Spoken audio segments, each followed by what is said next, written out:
काल मला मेहंदीच्या ऑर्डर्स होत्या आणि खरं सांगायचं झालं ना तर आज मला तुमच्यासोबत मनापासून काहीतरी शेअर करायचं आहे। आपल्यापैकी खूप लेडीज असतात ज्यांच्यामध्ये जबरदस्त स्किल्स असतात, कला असते, पण बेबी झाल्यानंतर, लग्नानंतर किंवा घरगुती जबाबदाऱ्यांमुळे आपण हळूहळू आपल्या आवडीकडे दुर्लक्ष करतो आणि मग येतं ते नैराश्य। कसं सुरू करू, आता उशीर झाला असेल का, असे बरेचसे प्रश्न पडतात। पण मला एक गोष्ट ठामपणे वाटते की आपली कला हीच आपली ओळख असते। कुठलीही परिस्थिती असो, थोडंसं मॅनेज करून आपल्या स्किल्सला वाव दिलाच पाहिजे। तुम्हाला काय वाटतं नक्की मला कमेंट्समध्ये सांगा। मी आज तुम्हाला पहिल्यांदाच सांगते आहे माझ्या सबस्क्रायबर्सला की हो, मी एक मेहंदी आर्टिस्ट आहे। मी पण मेहंदीच्या ऑर्डर्स घेत असते। जरी माझं ऑफिस, घरच्या जबाबदाऱ्या, बाळ हे सगळं बघून मला जेवढं शक्य होतं, जेवढ्या ऑर्डर्स घेता येईल तेवढ्या मी ऑर्डर्स घेत असते।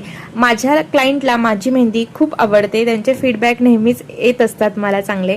पण आज मी म्हणजे जरूर तुम्हाला दाखवण्यासाठी किंवा तुमच्यासोबत शेअर करण्यासाठी मी क्लायंटचा फीडबॅक घेतलेला आहे आणि ते तुम्हाला मी शेवटी दाखवेलच।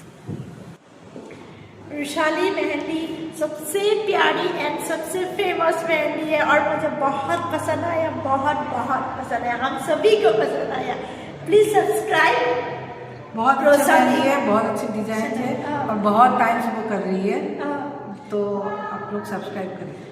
रुशाली की मेहंदी तो बहुत अच्छी है ही। रुशाली का नेचर बहुत अच्छा लगा हमें। बहुत पेशेंस है, बहुत पेशेंटली लगाती है, बहुत यूनिक डिजाइन है, बहुत अच्छा लगा। Okay, thank you so much.